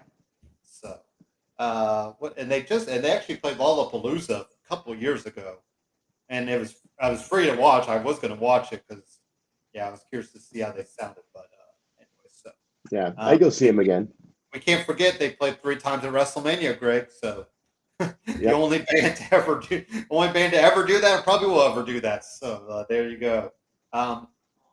What was it they said back in the day? WWE's favorite band. I remember they kept saying that all night. So WrestleMania, that 17 or 8 or 18 or 9. It was whatever early 2000s. Gallus, they got a little screen time, Greg, with Joe Coffey talking to Tony in the clink and playing the cell phone. What do we think about that segment there? Yeah, curious if it's true that he's moving, or Stacks wants to go from being the underboss to the Don, and Yeah. I know the whole little Godfather angle they're doing right here is, straight out of the those movies. Yeah. And I don't know, it seemed like play acting. I don't really buy it, but Maybe if they can, Stacks was the guy who threw him in the clink. it's not a bad question. It may be. Um, it's been set up to look like it's, Gallus who's responsible, but that's again, all the arrows point over here, so it's most likely something over here. Yeah. So that would be a cool twist if that's true, and Stats is the one that had that happen. Nathan Frazier picks up a big win in his Heritage Cup. We got the little metaphor. We can't ask Noam Dar about the loss, Greg. I like the other people talking up. Lash getting some time. Now of course I'm going to blank on the other girl. Miss She got Jackson. some time. Yeah, she got some time, right, Greg? And Oro. So kind of not like we know Noam Dar can talk. He could go in the ring. So now it's time for the other three to, show what they could do. So, Yeah. Nice little segment there, right? Yeah, it was a good segment. So you got to, keep pushing them and, let them sink or swim on their own. Gigi got dumped with paint after she beat Kiana. Don't know what that's going to lead to. Are we going to get a paint on a pole match, Greg? Yeah, call it the carry match. You stand under there and pull the rope and you get doused with paint. We haven't had on a pole match lately, so yeah. But Kiana, what did she? Yeah, she had the can of paint in the purse. That's what she had. Yeah. Yeah. So I don't mind if she plays up something different depending on who she's wrestling, Greg. Maybe if she's going against Tiffany. She has like a diamond ring in there or something she can knock out, or some jewelry, or maybe Thea, she has a megaphone, a megaphone in there or something. So I'd like to see her be that for Kiana James. And then speaking of entrances, how about Carmelo Hayes' entrance? That was pretty cool with like the band, the jerseys of people he's faced, and they're just having. But then it goes like real dark with the shot the target acquired for Baron Corbin. So really solid match. And then we also had Braun Breaker storming out of Shawn Michaels' office. So that was kind of our cliffhanger to the end of NXT this week. So some last thoughts on there, and then we'll get into SmackDown and then Money in the Bank. Yeah, I like the Gold Rush. 2 weeks of Gold Rush. Really good. All titles got defended, and all the title matches were really impressive. They were each unique and stood out from the others, and it was just expertly done. It was better than the normal weeks of NXT. I mean, these theme weeks, they raise it another level. I just wish they could keep that. The weeks that they don't have a specific theme going on. So they still got some work to do, but I really enjoyed the Gold Rush last couple weeks. And obviously Tuesday night we'll have some, cookout match, Greg, or some patriotic theme match. Yep. So because it's officially 4th of July. So I know what I want to bring up. Creed Brothers Schism, loser has to leave. Is this all the writing on the wall for grizzled young veterans to leave, or is it the writing to call up the Creed brothers? Which way are you going? I think it's going to be the call to call up the Creed brothers. Yeah, that's kind of It's that time. There's nowhere else for them to go as far as, they've wrestled everybody, and there really isn't much of a tag team scene happening in NXT right now. So it may be best just to bring them up and throw them into the mix. We wouldn't want to see them and the Usos mix it up, or some of the other. I still like them with Alpha Academy. I know Alpha Academy is coming to Joe Craig, but maybe that gives it some, it brings it back to some real business, and it just makes sense. But we'll kind of, I don't think they go that now. I do think Ivy Niles stays down. I think you're just calling up, Brutus and what's his name, Julius and Brutus, yeah. So lose the glasses. I think I must have missed what the glasses thing is. I think I missed why he has the glasses on, Craig. I did too. I don't know what it's about. I don't know if he got hit in the eye or something, and I'm playing that up, but I forgot what I can't remember what the glasses thing is. SmackDown, pretty deadly, lost, but man, they were over, Greg, with their brawlettes and all that good stuff. Owens and Zayn keep picking up wins. Nice to kind of see that, Greg. Usually, you eat a lot of L's as champion, but they haven't really lost much as tag team champions, right? Yeah, they haven't lost as a tag team. I think they've only lost as singles to Gunther. Yeah, so. What about Austin Theory? Is he? Where do we think he's at right now, Greg? Because I was kind of thinking dead in the water. Yeah, he forgot it existed for a little bit because he hasn't been on TV in a while, and they've moved away from him. It looks like he hasn't done anything meaningful in a minute, and so when they said he was going to get a championship match, I was like, wow, okay, here we go. The dog doesn't like it either. Nope. He hears dogs from a mile away. I would have given Ridge the upset, though, right? Because you need somebody for Theory next. I mean, I guess it's Sheamus, but I would rather see Ridge at least get a shot, right? Yeah, I mean, Ridge has gotten better. He's still got that stake of being the guy that injured Big E. Yeah. But I think from now or then to now, he's really, shown he's, grown into his role and is better at what he does. And I think they're really going to show up, hopefully, to get something to do tonight. I forgot if they have a match or not. Butch is in the Money in the Bank.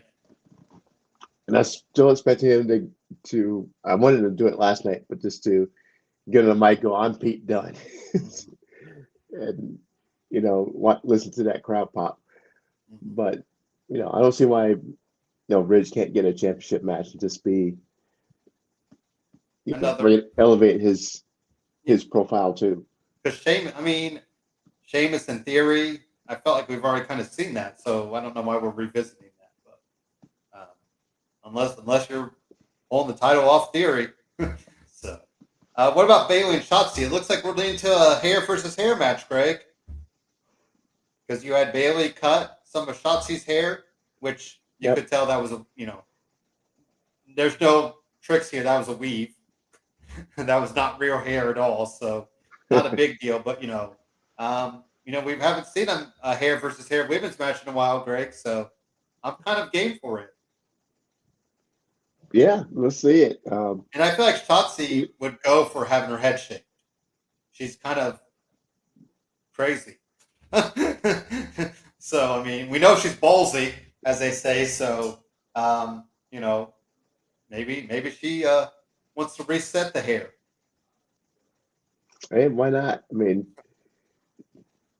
There's plenty they could do, and it's been a while since we've seen women have a hair match. Usually, it's men who are having a hair match. Yeah. So that right there has got my attention. If And I that's feel what like you're going to do. Molly Holly and it was Molly Holly and somebody, because that's when Molly Holly went head shaved. So, and then of course we got to remember when Serena Deeb, Greg, to join the Straight Edge Society, she had to shave her head on TV, on live TV. Like what? I think that was her debut. So I know that broke my heart too, man. What a debut!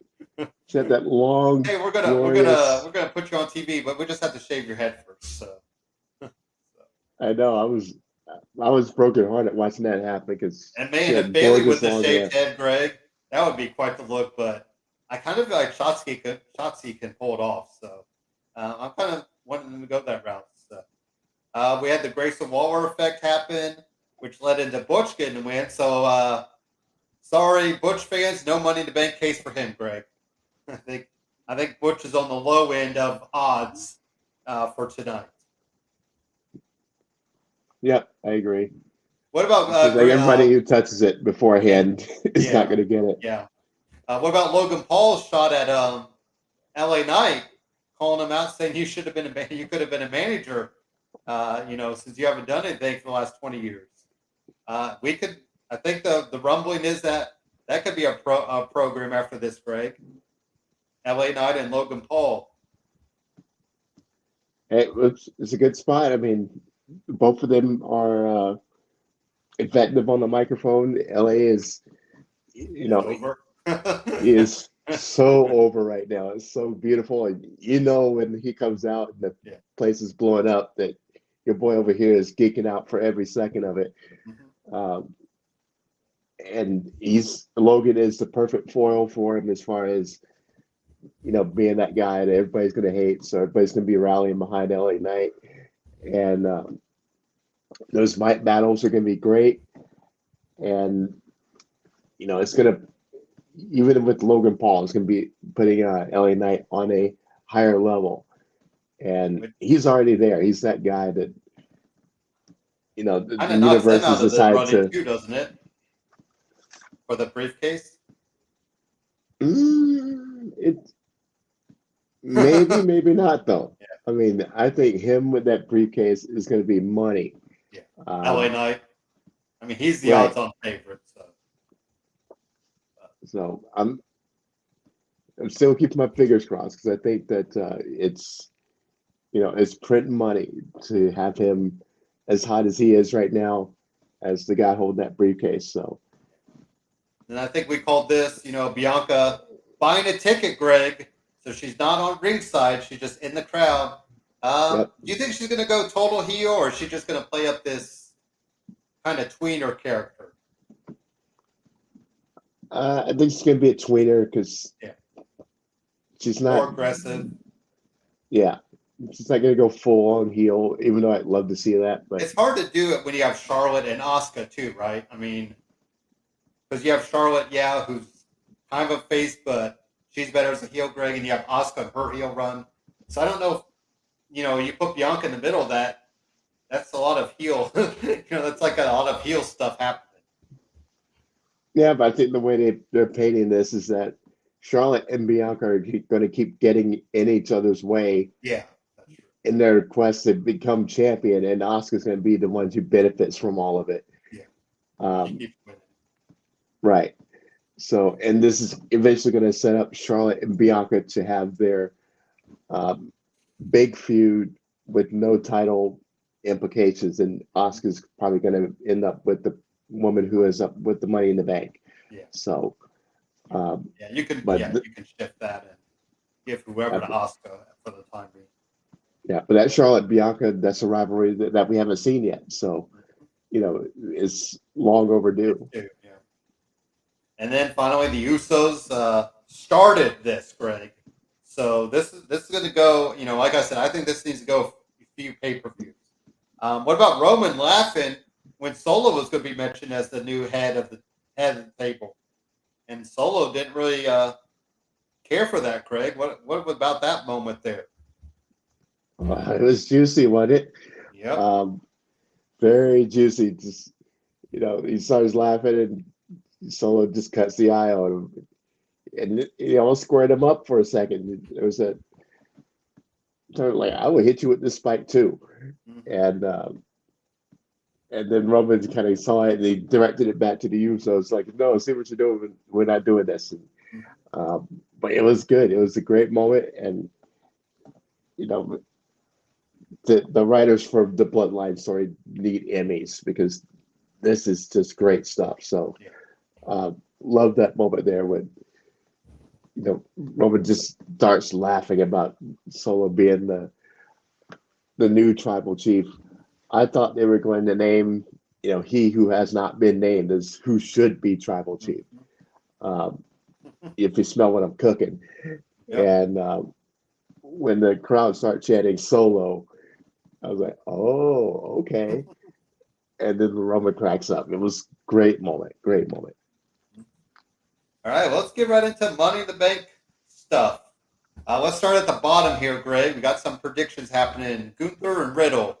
I called Riddle winning, but Gunther's on such a roll. I think he's got to hit that honky tonk man route, and then you let him lose the title. But maybe this goes a few months. Maybe Riddle just keeps his name there, so keeps the names on the lips of Gunther. But I think Gunther gets this win here. As much as I probably pull the title change because I think Riddle needs it more, and Riddle could be elevated because of it. So, but this is all Gunther in my mind, Greg. I agree. Gunther. Yep. Cody Rhodes and Dominic. What about this one? I'll let you go first. Give us some thoughts, and then who you're going with. Well, like you said, if this ends up being the main event, Yeah. then there's going to be a beast sighting for sure. Mhm. Otherwise, there'd be no justification for this being the last match we see, Cody or no Cody. Yeah. This is all the setup for Brock to pop back up and embarrass Cody at another big moment. And so we have a good old ref bump, and Brock comes out, destroys Cody, and then drags probably Dominic's lifeless body Yeah. over the top of him, and gets a 1-2-3. So I think that's what's going to happen. Dominic's going to end up winning because of Brock Lesnar. I think wherever you put this, that probably is the route to go. If you do it at the end of the night, then Cody probably wins if Brock just comes out and destroys him. But I like the idea. We're building up Cody trying to run. He's got to maybe if he loses to Dominic, he's got to get that win back. So you still have that out there, even if you're not ready, to do Brock right away. But I think I'm going to call Dominic to win. Yeah, and like we said, thanks to Brock interfering. Yeah. So, women's tag team champions Ronda and Shayna versus Raquel, and unfortunately, I realized on my little my PowerPoint that I cut off Liv Morgan's name, so I apologize, Liv Morgan. This is all Ronda and Shayna, though. Yeah, I agree. This Ronda and Shayna.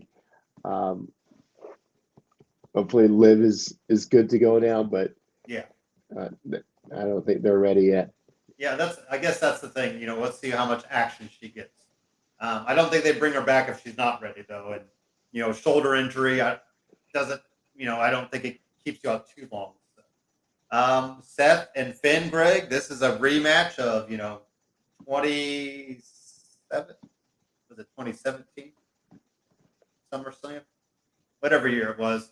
I think Seth gets the win, obviously, but I think we're going to get a really good match out of it.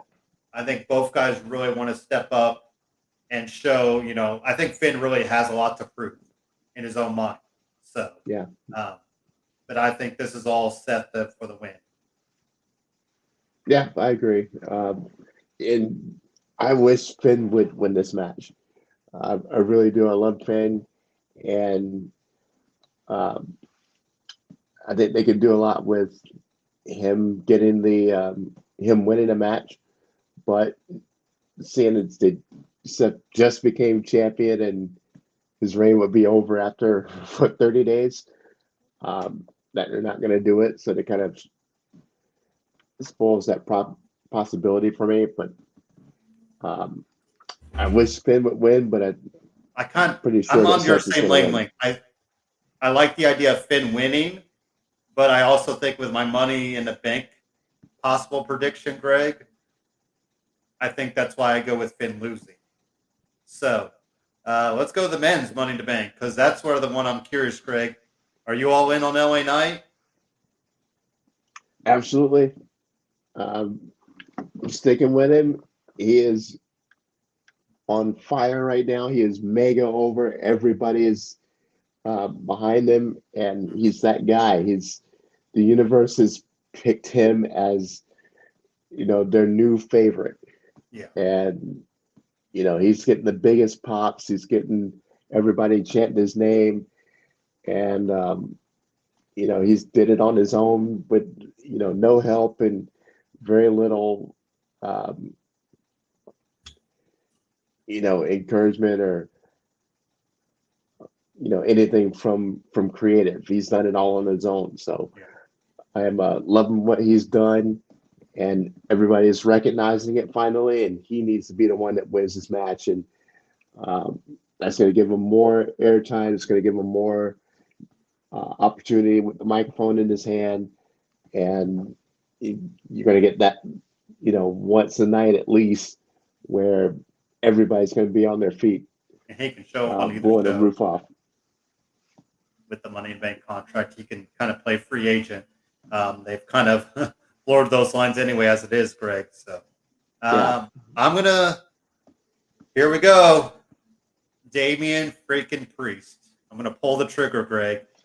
I don't think it happens, but if LA Knight wins, I'm not going to be like, oh no, like horrible. But I think the storyline is better there, Greg, because you have Finn losing, but then you have Damian with the money in the bank briefcase. So he can, kind of hold that over Finn's head because we've already seen the tension there. Yeah. And we still have JD McDonough in the background. So you already have somebody who can slide in if you kick out Damian Priest. Not necessarily as a heavy, but just as a new member. So I think that's, now I do like LA Knight because who knows when the heck he's going to cash in. I think that's the biggest thing with this men's one, Greg, is, there's a lot of different pieces. Hopefully my Alexa's not, by the way, Alexa's playing in the background, so I apologize if that's very distracting.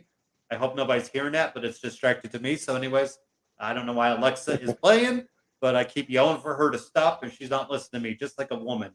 But anyways, so I'm going to call for Damian Priest to win this. And, Judgment Day up that briefcase, Greg, for the time being.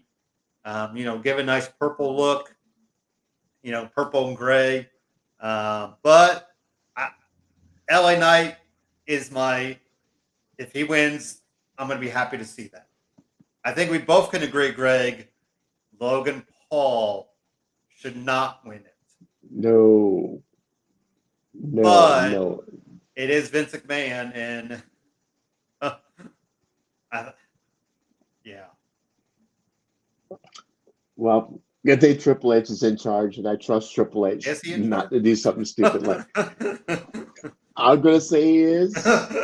Did you see we didn't bring it up, Greg, but there was a possible meeting trying to happen between Triple H, Nick Khan, and Vince McMahon because Vince changed up that SmackDown episode a lot, and Triple H and Nick Khan are not into that. So, and then there's also the rumblings that with an Endeavor purchase that they want Vince McMahon more control in things. So, yeah. I mean, I guess we could knock out Butch, Santos, and Ricochet, right? Like they're not at all. I mean, Santos could be the Otis pick in a way, like we'll give it to him, LWO stuff, but Butch is not winning it, Greg, and Ricochet's not winning it. So I think it really does come down to Logan, Damian, and LA Knight. And you got LA Knight up here, and I still think you got Logan Paul right underneath him. But I think that's why they kind of cancel each other out. And feud off for SummerSlam. I mean, you could still do Logan Paul and Ricochet at SummerSlam too, though. I think that'd be True. good to see. So, but then again, you might still be pushing Nakamura, Bronson Reed, and Ricochet. So, what about the women's side of things? I'll let you have it first as well. So we have Zelina, we have Bailey, we have Becky, we have Trish, we have Zoe, and my sixth one is Io. So who are you putting the title or putting the briefcase on, Greg? Well, I look at it, like I said, all the signs point to Becky, which is the one reason I'm not picking her. Yeah. She says the most obvious, the easiest pick, and they're doing a great job of pointing it out. She has never won Money in the Bank. So, WWE being what it is, they point this way, and the magic's happening over here. So I totally expect the unexpected in this match, and being that I think that Zoe and Trish are going to be the main reason that Becky doesn't get it. I think Io is going to be the woman who is up at the top of the ladder. This is probably going to ignite her departure from Damage Control. Yeah. And readjust her, put her back in the position she was when she was NXT Women's Champion. Mm-hmm.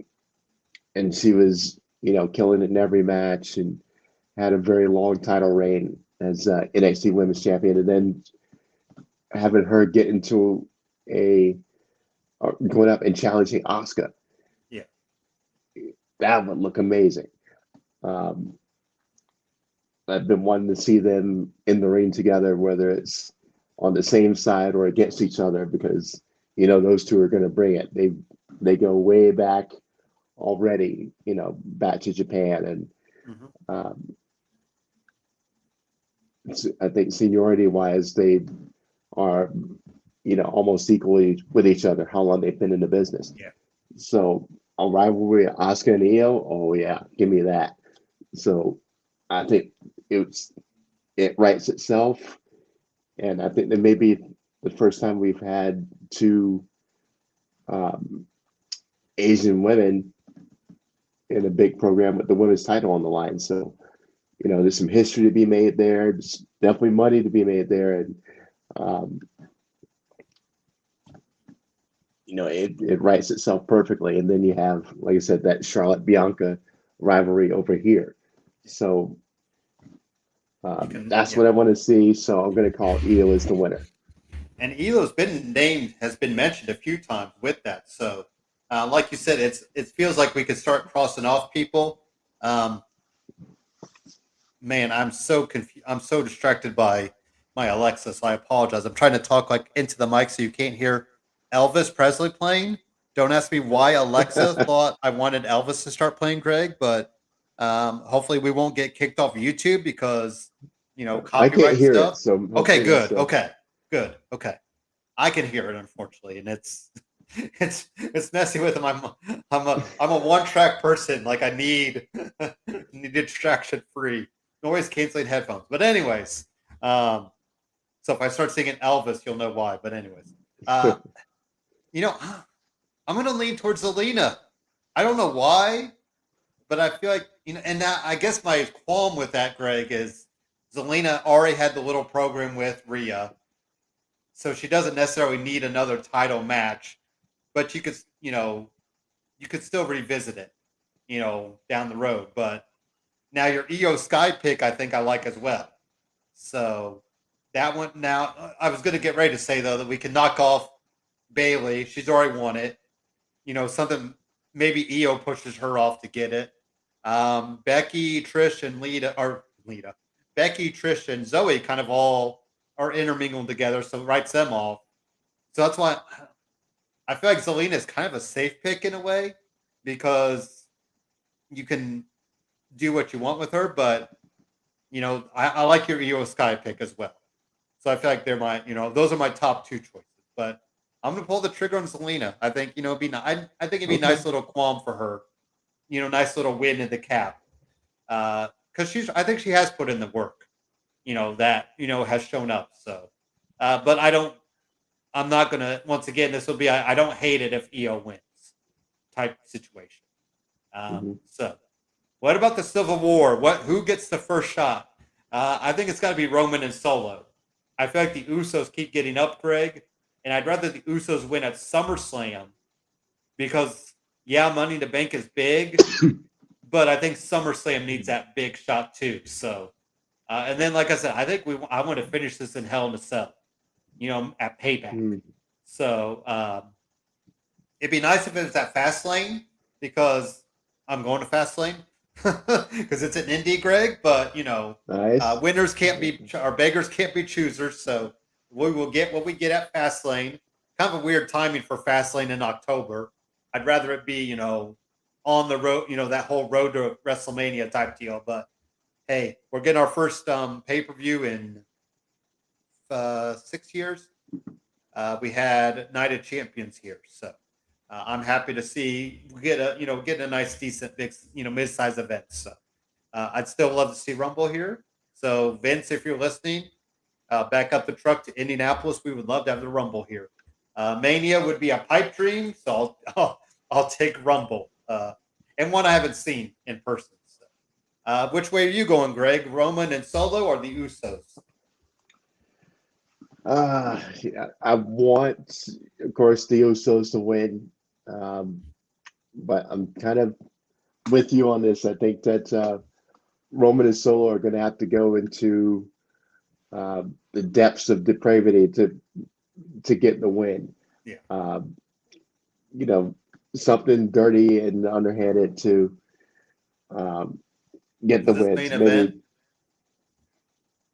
um, this could be something like Paul takes one of those extra championship titles and they use that to knock one of them out or Yeah. um, something along those lines. But there's definitely going to be some cheating to get this win. Um, and of course, that'll set up the next match. But we're going to get a banger, we're going to get a classic, and then we're going to get Roman and Solo having to resort to Nefarious. underhanded tactics to get the pin. So I'll say for this first match, um, Roman and Solo, you know, connive their way to a win.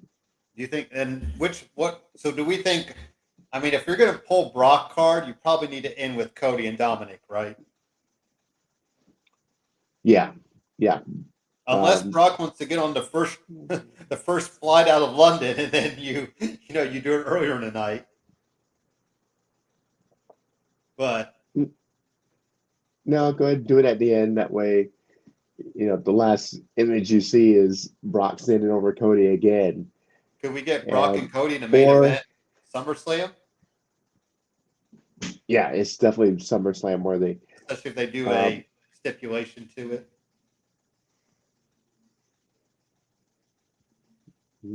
or well, like I said, that Hell in a Cell, Yeah. you're making it, Hell in a Cell worthy at this point.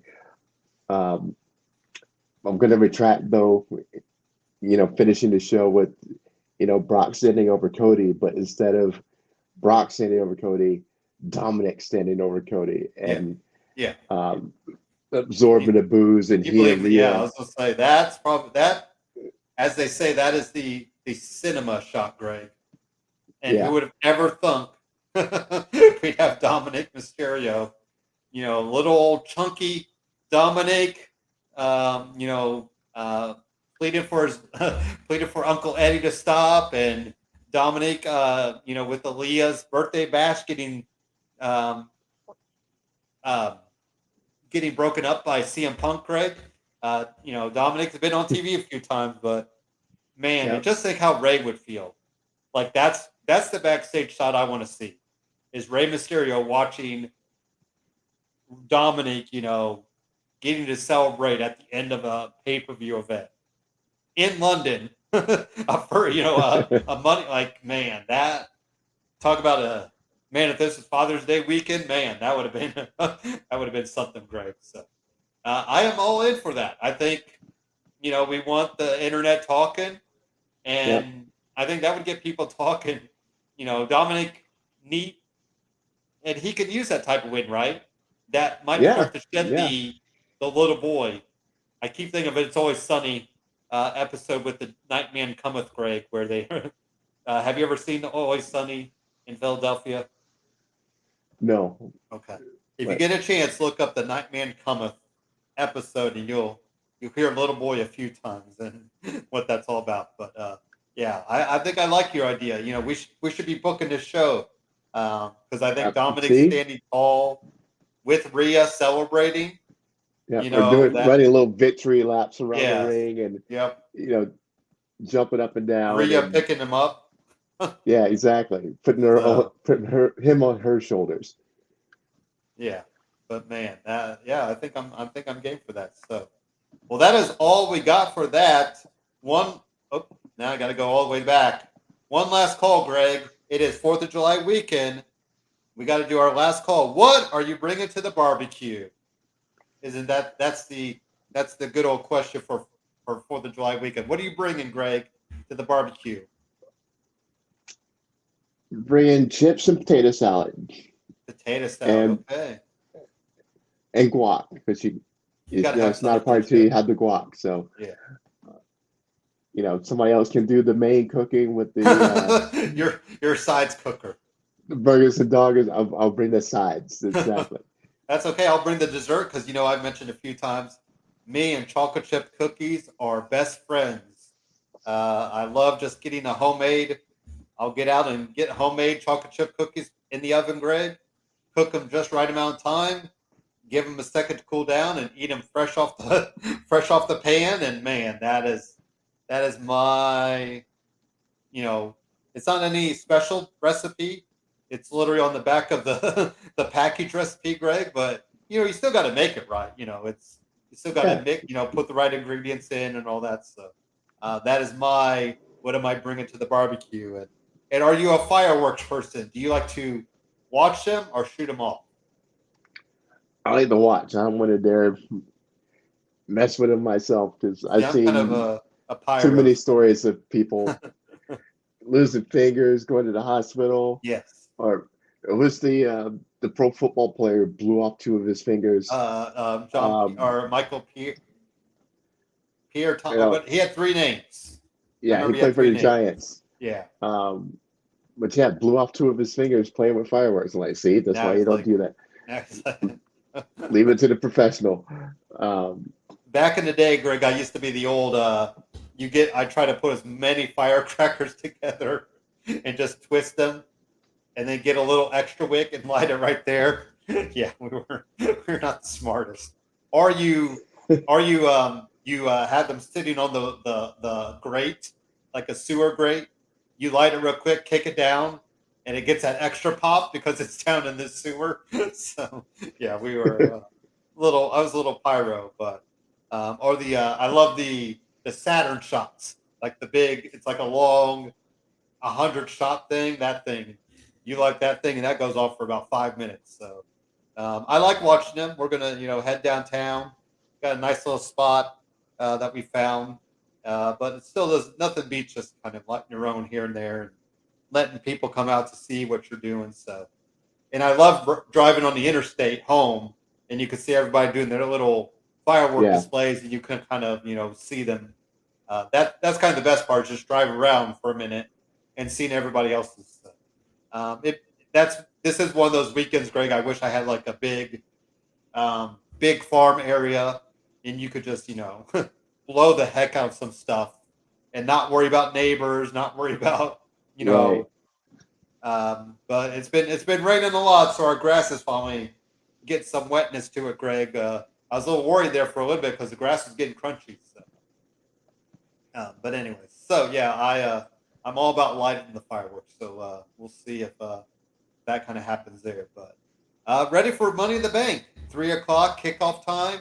I like having the earlier times, right? That gets you, kind of the evening. We can catch up on Collision afterwards if you want, or catch up on tomorrow on it. But yeah, enjoy your 4th of July, Greg. Enjoy your independence, as they say, and happy July. And we'll talk to you guys next week. Absolutely. Happy 4th, everybody, and we'll be back. We will be back next week. I don't think there's any shows. Well, we got Great American Bash coming up. I think that's going to be a pay-per-view. Blood and Guts coming out, so we'll be able to talk that up. But Yep. yeah, a little break here after this